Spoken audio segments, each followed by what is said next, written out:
at least have fans on TSM now, which is quite interesting.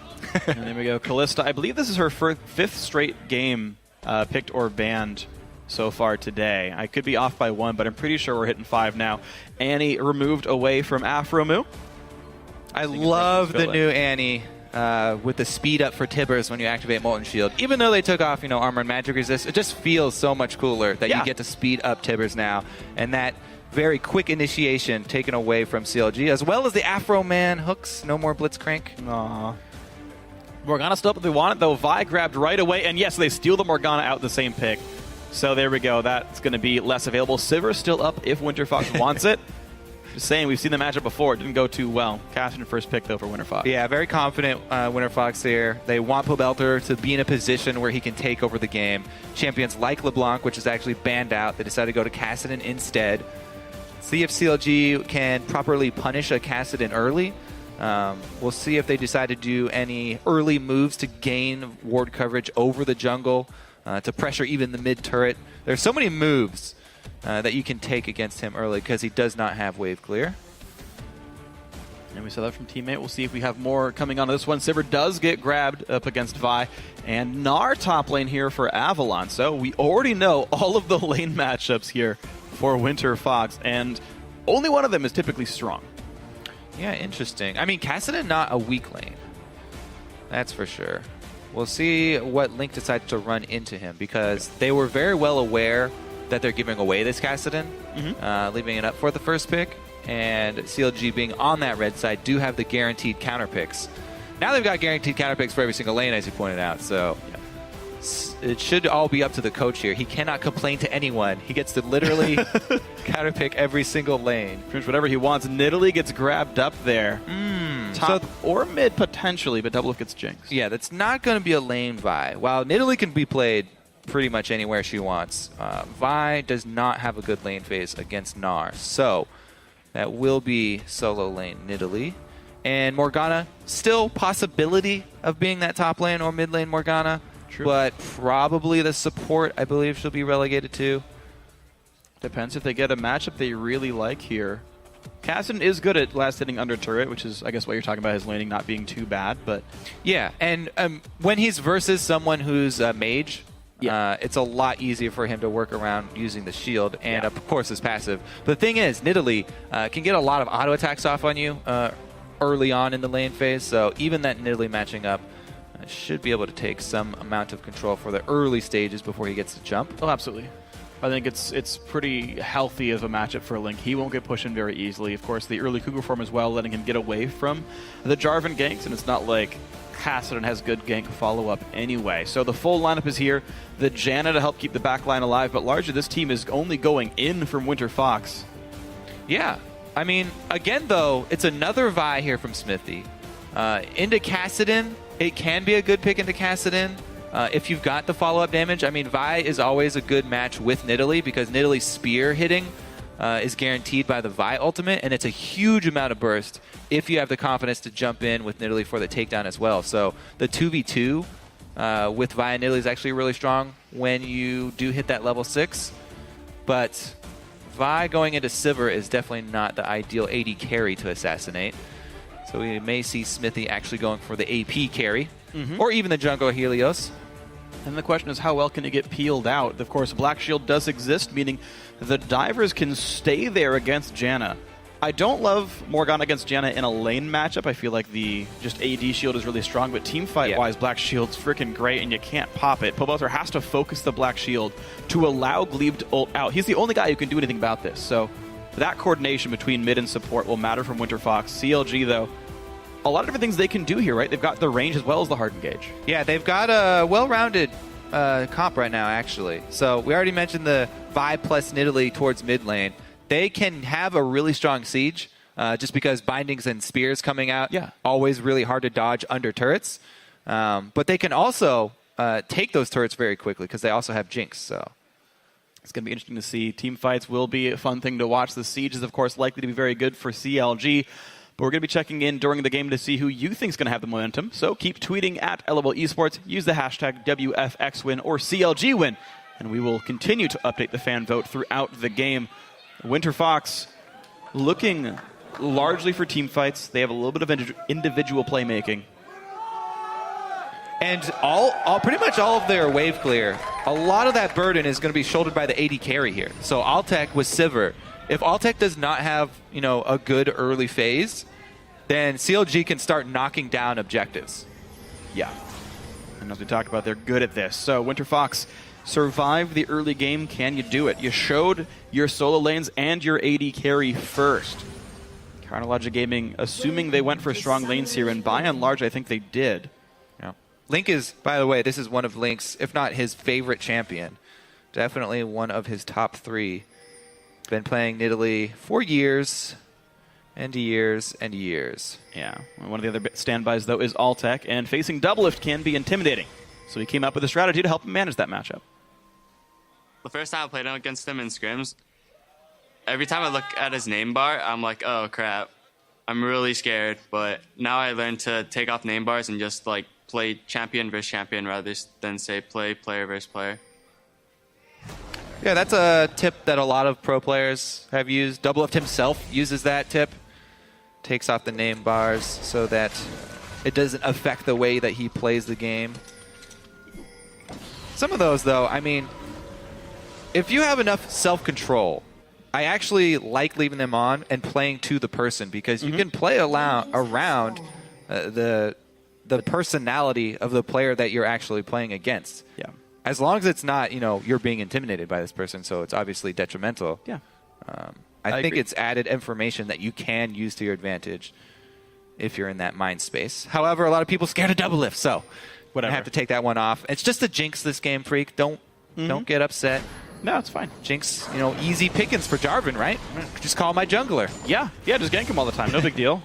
Just, hope you black shield them and get away. I actually just remove name bars because they feel cluttersome to me. They block out that, 12 pixels per character that I want to see of the ground. Afro and Doublelift, they're going to take the Gromp to start this out, though. Looks like they did manage to get level 2 on Doublelift, so no shared XP. Afro did chug a potion for that, though. So, they start the Gromp. They had the D boards down to see the lane allocations. Ooh. Extra level 2 on Doublelift. He's able to win that trade easily with Altec. Ooh, takes another. That rocket was actually just bonus for them. Altec walking back in a little bit too close. And after one trade and Gromp experience, maybe just put names back on. By the way, Doublelift, good at harassing you in lane. He'll punish every CS. So we did see the reason there, giving the extra experience wholly over to Doublelift, I guess. It's Because Afromu, I guess he started Puddle, actually, so there wasn't even the threat of binding there. That's actually what I actually personally like that a lot more, going Puddle first on Morgana, because you get guaranteed damage output. Binding's pretty easy to dodge early on in the lane. You can't really manipulate the wave anything special. Wow, Link, though. Nice damage, hops out. But yeah, you just trigger all 3 Spell Thief's Edge procs for, 30 bonus damage. So yeah, that's not really what I was questioning. It would be if you gave level 2 completely to Jinx and you had your Morgana start binding, then it's a huge amount of pressure that you have when you get into lane. Because as he landed the slow, it would be an easy follow-up. Yeah, you have to wait till the end of the first wave, though, and of course they weren't there yet. So I still like it. There's pros and cons to both, of course, here. And CLG just pushed up against the turret. Only, I believe, 3 CS missed so far by their pushing. Considering you missed 2 just by doing the Gromp in the first place, that's nearly perfect by these guys. And a very rough start for Altec here. One of the champions who actually needed to do well on this Sivir. Smithy going with a very long route here through his jungle. And there it is, the pressure of the Jinx plus Morgana. If you get hit by one of their CCs, even if they start out with just the slow from Jinx, piles on very quickly. Easy to get those mines down on top of a binding that gets hit. Yeah. Just a misplay by Altec, though. To miss Spell Shield on Jinx binding is just a severe misplay. There's so much time to prepare for those. And it cost Altec his flash. So again, a very rough bot lane. Mid lane is actually close. We saw one good trade by Link, but Powalter is holding on so far. Oh, that bottom lane is really painful. He had to back and just buy boots. very, very little combat effectiveness. Hopefully, it will help him dodge because he does not have a flash now. He's going to need to make use of those boots to avoid skill shots in this lane versus Rush Hour. All right, Helios going to visit his brother here. Ooh, that's it. Knockup flashed away from Zion very low. Will they dive the turret? Looks like nothing else thrown out. But Zion loses 400 health in a flash. Yeah, Gnar not level 6, so although he is Mega, he is not able to use his ultimate. And there will be no stun under turret. Smithy immediately coming up to be in the vicinity just in case there's a repeat gank. He can easily farm double golems, or Krugs as they are now, and wait around for Jarvan. Ooh, they just pass. So now that is actually an example of ships passing in the Night Freak. You know what? Whatever. Oh, he missed the stun! Zion stuns a ranged minion. How about that? Was that ships passing? No, because they saw each other.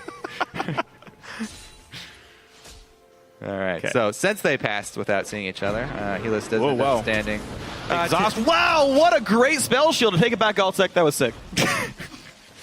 All right, so he spell shields the flash binding, but not the... Oh, coming to help to shove this wave in, actually. Interesting extra pressure up here bottom. I'm a little bit surprised they actually shoved it like that. Are they I'm not sure what trying the to goal get is. Zion out of flask charges? No, he's got 3 left. He would have. So he's no, he fine. would have chugged if he, because he's Yeah. injured already. Unless he really, really wants to stun.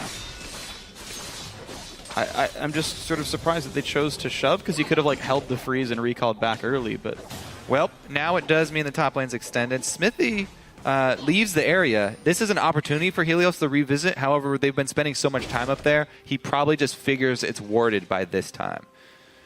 Zion does go back. So they shove, allow him to back, and by his Sheen. Yeah. So he's got the burst damage. Sheen, 175 gold awards and 2 health potions was the pickup there. Shove to give him some more time to walk back and then teleport.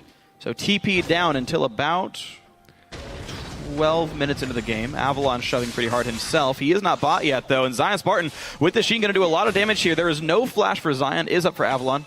And it means Gnar gets away. Timely aggression from Zion.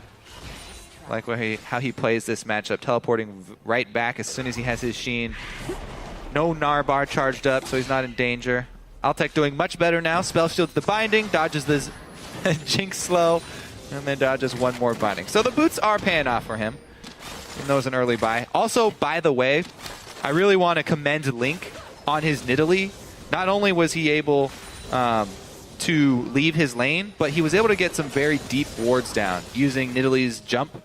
He got deep into the jungle of Winterfox, placed that pink ward you can see behind the red. So it is giving him vision right now of Helios' movements. And he also even placed one down by Krugs. So he's warding. Link is warding for the bottom lane here. Because Doublelift and Aphromoo are doing so well, it's actually the mid laner who took time out of his lane phase to go get that vision down for the team. Did cost them in pressure versus Kassadin, though, so we may see that come back to bite them if Pobelter does get an early kill, if he starts roaming around here. Giving freedom to Kassadin anytime is very scary. Right, it's a 15 minion lead. That's actually pretty rough. You don't typically see advantages that large. Of course, in the bot lane, we see exactly something bigger. Of course, Doublelift and Afro are doing well. And we'll see as the lopsided lanes continue to match up over time. Early recall for Pickaxe came in for Doublelift, so cashed in on his lane advantage early on. And they are just not letting up here. Like I said, they've got those deep wards so that they're very confident to continue their pressure down in bottom lane. Oof. He's using the item advantage to pressure the turret. And they don't even have to call Smithy. Smithy, again, he's going to go mirror Helios up here. Whenever you have a pink ward in that tri-bush, jungler should be on the top side. Because you really need to defend those pink wards early. And it's a really easy way to start up a fight, especially... Uh-oh. This is a good counter gank here. Let's see how Helios can actually use the bush. All right, here we go. It's going to be the brother fight in the top lane. Smithy takes a bunch of damage. They trade back on towards Helios. Everyone losing so much health. First blood comes in for Zion Spartan. Avalon trades back. So that should have gone much better for Winterfox since they had the brush advantage and CLG were unaware. CLG still hit their skill shots while Winterfox missed theirs. So able to get the first blood before the return kill is actually picked up. That could have gone much better for Winterfox. Yeah, now both top laners have red buffs, so that's going to be all kinds of fun. Still no flash for Zion, though. Has to be a little bit wary of a slow chain. And so far, nothing really extra gained. Both junglers died. They gave their red buffs to their respective top laners. These guys still duking it out. No other map pressure really gained here. CLG otherwise, though, up 1,000 gold roughly from the laning phase. Yeah. Bottom lane as well as top lane, putting in a lot of work here, making up for the only 10, only 8 now for mid lane. We'll see if that changes as Boelter gets himself a blue buff, though Link has the same, meaning a lot of mana to heal himself. Bot lane goes down from the 2-on-2 pressure. So Link, it looks like Link is building a Rod of Ages first here. Yeah, turret does go down, gets excited, should be fine. But yeah, Link going with the Rod of Ages, interesting build here for Nidalee. Maybe he will be jumping in a bit more with the extra health that that will provide. Dragon, though, seeded over. So much bottom lane control. Fairly hard to collapse here for Winterfox, especially since they didn't have much vision. Helios finds that he's been had. Yep, there's the ward. Can he kill it in time? I think the answer is yes. Zion Spartan, though, gets a stun on Avalon. Again, he has red buff here and has a matching flash, but can Avalon kite him? No. So every time we pan up here, we pan up at the exact time that Avalon has just run out of his Gnar. And so he's not in range of turning into Mega Gnar. Whoa, wow, the flash engage. Glebe's got to be careful. Black Shield on after. Whoa, no. Misses the flash. That's the kill of the double lift. Doesn't even ult for it. Knows it's his. So we've seen a couple of fail flashes just today at that exact wall. Both that one as well as the mirror on top side. It's very hard to get over. You have to get it right up against the wall. But this one does end up costing Glebe his life as well as his summoner spell. And CLG take the opportunity for their mid lane to actually roam top instead. So Avalon under more pressure. Link is on the way. If that spear hits. Oh, Avalon misses the Gnar. Great jump away by Zion. Spartan picks up the kill. Good execute by Link. Yep. Takedown still connects, even though flash away. Double lift. Fire the rocket as soon as the skirmish started. Too far away for it to get there in time. Again, Link leaves lane. Pobelter gets a little bit more CS on Cassinan, and his rod is done. Nice little bind, Pobelter. Oh my god, the damage output. Nice little bind, huh? That's how it always starts. How long till he starts pulling Morgana bans in this game? Winterfox does manage to push back the bot lane. He pulled a Blitz ban. Yeah, hey, I want to see the Morg bans too. Zion Spartan knocked up. Still the pressure is on. He's heavily aggressive. The Alpha Mu comes in. Nice spell shield by Altec, but Helios got to be a bit careful. So low on health, picked up by Zion. Zion, beautiful play. He waits for Jarvan to hit him to get lower health. Then he can stun. Doesn't use it early for the slow. They pick up the kill onto Helios. CLG, massive commitment to the bottom side. See if they follow through with this one. It looks like 2 recalls already. They will not shove for the turret. So CLG playing awesome. Zion Spartan in his 3rd different champion in 3 games, this time on a split push or solo carry. And I know over the last year, Aurelia started maxing their E first for the longer duration stuns. What I'm not used to is maxing Q second. Normally, I think you max E10 style second for the true damage to sustain. He's just getting more burst. This will help him one-shot casters to set up stuns in the back line, and also just lower cooldown dashes for team fights. It's just, maybe that's the new standard. I just haven't seen it before. Well, definitely working out for him. Zion's been performing on all 3 of those different champions that he has played. Seems really to be thriving in the new environment on CLG. These guys meshing really well. Smithy also coming back to professional play that quickly. Really surprising a lot of people in the jungle. He's already one of the top performers. Definitely my favorite jungler in North America as he picks Vi over and over again. Oh, Altec with Afro Mu. Nobody hits. Ships in the night. Damn it. They saw each other again. Yeah, they have lights on. All right. They're going to head mid lane here and try and take advantage of the poke. Woo! He's going to need to heal. So, yeah, Link with the Rod first build here. I mean, similar stacking mechanic to Tier, but it is going to give him extra health, extra confidence to jump in when he does hit one of those spears for a takedown. Whoop. Immediate turn to cat form after he throws spears as well, by the way. Wow. Always looking to capitalize. Every time CLG goes up for a turret, someone's flanking around the backside to see if they're defending. Winterfox does back out safely, though. They have Black Shield, so Double F should be fine, just walking away. Did you see how CLG were... Uh-oh. Yeah. Avalon going to take a decent amount of harass. Oh, man, he's here. going for it! He's got flash! Zion! Careful! Use it defensively. Aphromoo does go down, though. Nice spell shield by Ulti, but here comes the Ulti. Pavelter flashes away, but the kills might come in regardless. Get excited. Time's out. The shield and the flash in by Smithy. Now Glebe is in a really bad spot. Already burned the ulti. No flash available. One last rocket. 9-2 CLG. CLG cleaning up. Remember to start that entire sequence off. It was CLG first to group. All right. Helios, though, going to have a hard time getting out of his own he's jungle. stayed for the Gromp. I don't know why. Smites the camp away. Heals himself, but that's an ace now for Counterlogic Gaming. That was the quickest ace that I have seen in quite a while. Yeah. CLG. So remember how they started that out. CLG grouped first. They pressured mid with everybody. Zion was actually halfway through the jungle. Then they kill the turret, immediately disperse. Winterfox are 2 steps behind them. As CLG are already dispersing and retreating, then they start to group mid, and actually they're the ones who have to split. And they get caught out. Really good move there from CLG, capitalizing on Jinx reset potential. Kill after kill, and Glebe just got too close trying to save his teammate. Man, so pretty darn good game from Counterlogic Gaming. Already up 8,000 gold 16 minutes in. A gigantic lead for these guys. Dragon in 15 seconds. So far, they've really not let Winterfox do almost anything. All right, so let's take a look at how it started off. Just basically Kassadin being Kassadin. He jumps in. Here comes Smithy for the answer. As we saw, they were trying to time that double ultimates there. Good effort, but didn't go through. They ended up getting a kill anyway. By the way, Smithy went with the Q and then flash. You get more range that way, just a little bit less surprise factor. But Kassadin had just used his jump, so no big deal there. Narcos left Zion Spartan in the top lane they with just 3 had Jarvan guys. up there, yeah. Yeah, but Glebe was up there as well, so these guys might just go for top lane outer turret as payment for this Dragon. That is the case indeed. Top outer goes down. Dragon traded.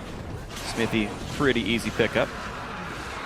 Link, though, in bottom jungle. Counterlogic Gaming just putting so much emphasis on the bottom side of the map now, knowing there's nothing going on elsewhere. And Link's pink ward that he placed at the beginning of the game is still sitting there inside the jungle, providing them a lot of confidence to continue to make plays down on the bottom side of the map. Everybody going to swing down here for CLG, though. Zion Spartan has his teleport, so he'll just clean the top wave while they pressure. Now, CLG would like to disengage if Winterfox decide to create something here. They need to buy time for the teleport to complete. Uh-oh. Jinx Rocket. Ooh. Man, so much pressure, though. It's got to be hard to be a Winterfox player here. You're constantly getting assaulted by skill shots. They really, one hits. Yeah, they really need Pobelter to get back. Now, the secondary turrets here obviously do provide the shield to help prevent the poke, but Link right now hitting very close to home. Ward's getting cleared. Smithy threatens. CLG's got to be fairly careful now. Kassadin has returned from the fountain. Really, all they want to do is buy time for their split push Zion to actually gain ground. He's almost at the turret. You can see they're playing defensively. They immediately retreat into this jungle that they have fully warded. So this is Winterfox territory, but it has all vision for CLG. So they can easily retreat into that jungle. And it's scary for Winterfox to chase them because they don't know what angle Zion will come at them from. Yeah, well, he's finally visible in the top lane. He's 1v1 up against Avalon at the top lane tier 2 turret. So life still difficult for this Winterfox crew, though Irelia sieging a turret in front of an enemy champion, not likely to be successful. So what is CLG going to actually do? Smithy caught out. Thankfully for him, no knockups land to interrupt the queue. His flash was down, so if like Jarvan flag and dragged him, that was a kill. Yeah, Jarvan was close. Helios didn't want to fully commit, though. As we said, CLG taking control of that jungle. Don't know what's behind door number 2. Double pink ward's up, and that should mean CLG are able to take one of the secondary turrets here. Double Lift has got his Static Shiv combined with his Infinity Edge now, so added on the extra crit. This is a pretty big difference between Sivir just sitting on plain Infinity Edge without even upgraded boots. Yeah. The Jinx has much more carry power as far as the next team fight is concerned. Damage output way the heck higher from Counterlogic Gaming right now. The question is just what they try to do with this lead. When we saw Team Liquid do this, it was heavily around vision control, split pushing, and then setting up things like a Baron sneak. Yeah, and that's the thing. It's CLG's map to work with. Because Winterfox have this short-range Sivir AD carry, and they do not have range from either their mid laner or, most of the time, their top laner, it's very hard for Winterfox to actually siege up and pressure anything. Them being behind means they have to 100% play reactively. What Winterfox are hoping for is an overcommitment from CLG and Sivir ultimate to capitalize. Winterfox are all about chasing somebody down who's out of position. Kassadin and Sivir and Janna. All of these. Speed boosts and extra jumps. But for that to happen, they have to have some sort of vision on their own territory and catch CLG. Wow, be careful. This is a lot of damage from Zion. He burned the Q early. The cooldown's already back. I don't think Povelter expected that at all. The Q is up from killing the minion. Too. He's going to get jumped on again. Zion doesn't go for it. Not enough vision. Barely got around that corner for Bago War. Though, look at this. Avalon does dodge that slow.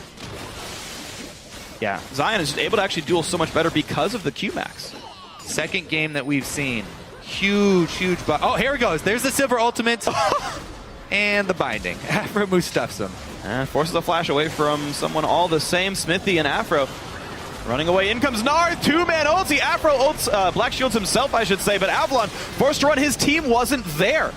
Alone. So, three-man Gnar ultis. Really scary, right? But no follow-up. So disconnect here between the teams.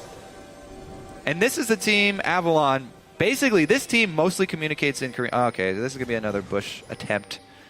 Very dangerous to go chase it, but that ward saves the life of Altek as he does not go to face Baron. Should be an easy Baron here for CLG then. As we said, Jinx extremely strong right now, and that's a pretty easy neutral objective to take. And down goes Baron Nashor, 22 minutes in. Uh-oh! Winterfox checking a bit late. Helios jumps the wall, still going to drop. I don't know why they limp in when it's been gone for that long, but another kill for Counterlogic Gaming. Helios honestly making some very strange choices this game. Zion Spartan flashes! He wants Pobelter. There's the Riftlock away. A lot of damage in. Zion! Oh, man! Very nice cleanup there from Link. Now, notice what Zion did, by the way. Activate your W so that you can Q to that ranged minion immediately for the extra range, and that will immediately kill it as well for the reset. Look at the advantage. This is the second game in a row. Huge bully as far as one of the team's AD carries are concerned. And just off of this bottom lane control, CLJ a massive amount of control in the entire game just because the bottom lane's so strong. Well, they're going to try right here, though. 5v4. Gnar, it's a couple of people, and the turret's gone, though. So in comes the fight. Helios very low, but he will get away. Smithy forced to run out. Binding hits Altek again, and Pobelter picks up a kill onto Smithy. Now Doublelift running away. Avalon lands a stun. Can they kill Jinx? Yes! Pobelter starting the cleanup crew. Avalon is alive somehow. Zion Spartan dives in, but Helios saves his life, making him a shin guard. And now Winterfox. 3-0. All right. Overextension there from CLG. The door's open for Winterfox. They can let a little bit of hope in. However, inhibitor turret down. That was the main objective here for CLG. Those things incredibly hard to crack. Let's see if Winterfox can actually gain that dragon. Looks like Helios headed over towards. Very dangerous, though. All right, so Gnar ultimate does stun one. Two got shoved over. Smithy starts off the really deep dive going for Helios there, but nobody wanted to follow it up. Then, again, we already talked about the chase of this Winterfox team. Kassadin plus Janna plus Sivir. Even though the Sivir ultimate ran out, Pobelter with 2 re-engages on Kassadin, able to pick up a couple kills. And it looks like they grabbed that dragon, even though it was dangerous. Wow. They went for it, and CLG seemed to be just chucking gold at Winterfox. Oh, man. Over-aggression by Link. The Black Shield finally wears out in a knockout from Glebe. Oh, Jinx ult. It hit him. It did, and it put him in combat, so his mobility boots were set to in combat, very slow speed for a couple of seconds, and he decided to wait on Fountain for a while. No. Ping down here onto Smithy. Can they pull off another pick? This can easily change the more. Okay, so he's going to back out. They don't get to get another pick. But those chain picks and those chain solo deaths can definitely wear on a team. As long as CLG are able to remain calm, though, they still have a substantial lead and should be able to finish it out. Winterfox going to try and hashtag tilt them. The classic, classic strategy. We'll see. CLG, though, 10,000 gold lead. Looks like they should be pretty happy on this one. Winterfox, though, maybe can rally off some glimmers of hope. Yeah, I have to say, this is actually a little bit disturbing for CLG. Remember last week, they had such a good early game, and their conceptual game was so strong that their small mistakes didn't matter later in the game. It looks to be a similar case this time around. However, you do have to worry if they keep on doing this, somebody is going to capitalize on those later game mistakes. And what happens if they don't have that really strong conceptual game to start it out, and they still have these problems? And I mean, think about the champions here, right? Like, Gnar's going to get practically invincible. Kassadin's still scaling up, only at 2 big items, by the way, so far. There's a lot of room to grow for Winterfox if they can stall this out, if CLG does fail to close it. It'll be a long, long time here for Winterfox to stall out, but you talked about what if CLG starts being worrisome. And this is just, all we're looking at right now. Blue Elixir for Nidalee. Baron comes up in about 3 minutes. Maybe that's the next step for CLG. They're very far away from Dragon 5. So definitely control over that side of the map should be the next step. And they've definitely done that. If they just clean this entire blue side of wards, bindings and spears. Great tornado. Winterfox will have to go through their own jungle, but it's a booby-trapped jungle. They're going to have to walk through a whole bunch of dangerous skill shots to get to that Baron. So CLG have very easy Baron control because of the amount of pink wards they've placed here on the blue side. And Helios loses a third of his health. If they can get this inhibitor first, then that will make it that much easier. And here's the attempt. Jinx going to be the primary lifting here. Zion lands a slow, whatever. Binding dodged. Spear still trying. Inhibs do slowly regenerate, but CLG are making progress, especially on the health bars of Winterfox. They're going to back out even farther here. The persistent poke working very well. Altec doing his best to wave clear. Remember we mentioned the poor wave clear here from Winterfox. It's pretty much all up to Altec. Hold on, though. Smithy forced a flash out of this one. Black Shield is on as well. Winterfox Avalon does have Mega Gnar right about now. In comes the Narvin combo. Massive stun. Double lift goes down. Aphromoo in the front lines. 2 kills picked up for Altec. 1 traded back from Link. Zion Spartan chase in the back line. 2 more revenge kills. 3 dead from Winterfox, but Smithy is already gone. Link and Zion are trying, and it's gotta be enough. Avalon forced to turn tail and run. Link, Javelin. But it still opens up the base. These guys can take the inhibitor down and more. There's the ace from Link. 15 seconds on the respawns. Will CLG pick up anything more? It looks like they should probably just be content with what they've just achieved. I mean, that was a glimpse into what Winterfox could do with this composition if they weren't so far behind. The chase was exactly what we expected. Great Narvin combination that they were able to pull off. However, Link and Zion turning it around at the very end there. Let's take another look here. So Smithy gets caught out to start this one off. See who actually goes in to finish him off. Is it Pobelter who dives really deep? Helios for the Cataclysm. Avalon jumps right in at the perfect time. He's the one who catches Smithy in the Gnar ultimate. And then Altec can finish him off. Back here, Pobelter gets destroyed by the double solos. And this is the really nice turn here because they go around the corner, set it up with the stun here from Zion for an easy spear. And man, the burst from Nidalee, if that spear hits, very easy for the takedown to eliminate their AD carry. Catching Altec was big. And of course, Pobelter dying very early on. Interestingly, we typically see Kassadin's get an early Zhonya's Hourglass. I was just thinking his Zhonya's. Yeah, but it's Deathcap Void Staff. Not there. For what it's worth, though, if we're going to think about this build, I think it makes sense when you're behind because you need burst to get something to happen and say, well, if I get caught, we were going to probably lose anyway. So I do respect the lack of Zhonya's build. Afro, though, a bit caught out. Baron got picked up, though, which means Winterfox runs away. They see Zion get him to half HP. Winterfox are getting some progress in the health bars. The problem is, Avalon now into Mega Gnar, 18 seconds till he turns back. Problem is they've lost position on mid lane. They're Yep. going to get shoved down, and that's a Baroned up team. This mid is dead. There is no way that they can actually come close. Bindings and Spears will fend them off from the side, and that should be an eliminated turret. Giant heals from Link means Afro's back to full HP. Middle inhibitor going to go down right away as well. The recall's just now complete by Winterfox, and CLG, they're not done. They're looking at Nexus turrets right now, but the wave clear, of course, does exist.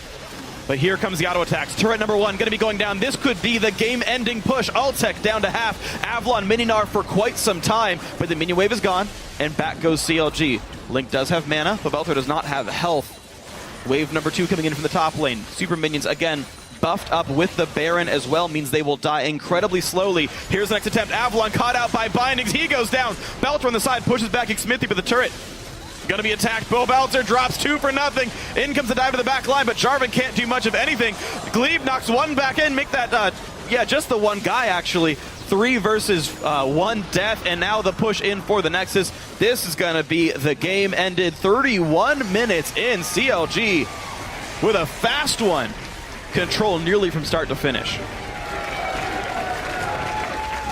Yeah, dominating performance, especially by the bottom lane here of Counter Logic Gaming. Oh, yeah. Double with an Afro Moon, once again proving themselves to be a giant threat. Zion as well, strong performance up top. Link on his Nidalee is one of his favorite champions. 9-1-7, like absolutely incredible scoreline. Up against Pobelter, many players coming into this would have thought that Pobelter's the better mid laner. The lane was close. Pobelter was ahead in CS, but Link, obviously a great individual performance all said.